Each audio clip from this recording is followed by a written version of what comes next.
ఎడారిలో సెలయేర్లు. ఆగస్ట్ 24. నాకు సమస్తమును సమృద్ధిగా కలిగియున్నది. ఫిలిప్పి 4:18.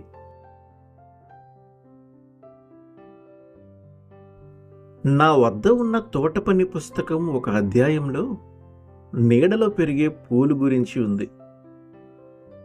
తోటలో ఎప్పుడూ సూర్యరశ్మి పడని భాగాలను ఎలా ఉపయోగించాలి అనే విషయం గురించి అందులో రాసి ఉంది.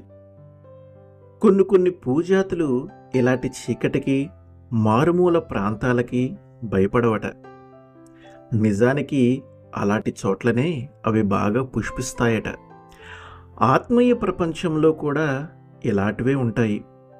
ఇహలోకపు పరిస్థితులు విషమించినప్పుడే అవి పుష్పిస్తాయి. అవి దిగులు మబ్బు కమ్మి మసకేసినప్పుడే విరబోస్తాయి. అపోస్తలుడైన పౌలు అనుభవాలు కొన్ని మనకు అర్థం కావాలంటే ఇదే మార్గం. పౌలు రోమ్లో ఖైదీగా ఉన్నాడు. అతని జీవితాశయం వమ్మైపోయింది. అయితే ఇప్పుడే కమ్ముకుంటున్న ఈ మసక చీకట్లోనే ఆత్మపుష్పాలు రంగులు విరజిమ్ముతూ తలలెత్తుతున్నాయి.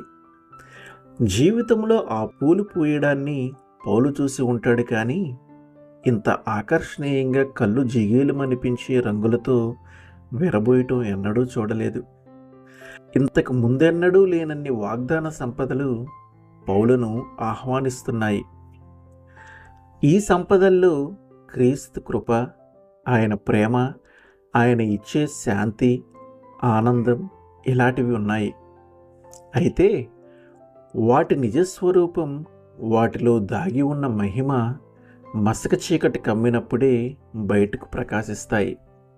చీకటి లోయలే దేవుని మహిమ వెల్లడయ్యే అరుణోదయాలవుతాయి. ఈ ఆత్మీయ సిరులను పౌలు క్రమంగా సంపూర్ణంగా గుర్తించడం మొదలుపెట్టాడు. ఒంటరితనం బాధలు కమ్ముకున్నప్పుడే శక్తిని, నిరీక్షణను వస్త్రాల్లాగా ధరించుకున్న స్త్రీ పురుషులు ఎంతమందో మనకు తెలుసు. అలాంటి వాళ్లను మీ ఇష్టం వచ్చిన చోట బంధించవచ్చు, కానీ వాళ్ళ సంపదలు ఎప్పుడూ వాళ్ళతోనే ఉంటాయి. వాటిని వారి నుండి వేరు చేయలేము. వారికి ఉన్న సమస్తాన్ని నాశనం చేయవచ్చు. అయితే వారి ఎదుట ఎడారి ప్రదేశం, ఒంటరితనం ఉత్సాహంతో గంతులు వేస్తాయి. అరణ్య ప్రాంతాలు గులాబీల్లా వికసించి ఆనందిస్తాయి. ప్రతి పుష్పము అది సూర్యకాంతిలో అటూ ఇటూ ఊగేటప్పుడు దాని నీడ ఎక్కడో ఒకచాట పడుతూనే ఉంటుంది. ప్రతి పువ్వుకి నీడ ఉంటుంది. వెలుగు ఉన్న చోటల్లా నీడ కూడా ఉంటుంది. ఆమెన్.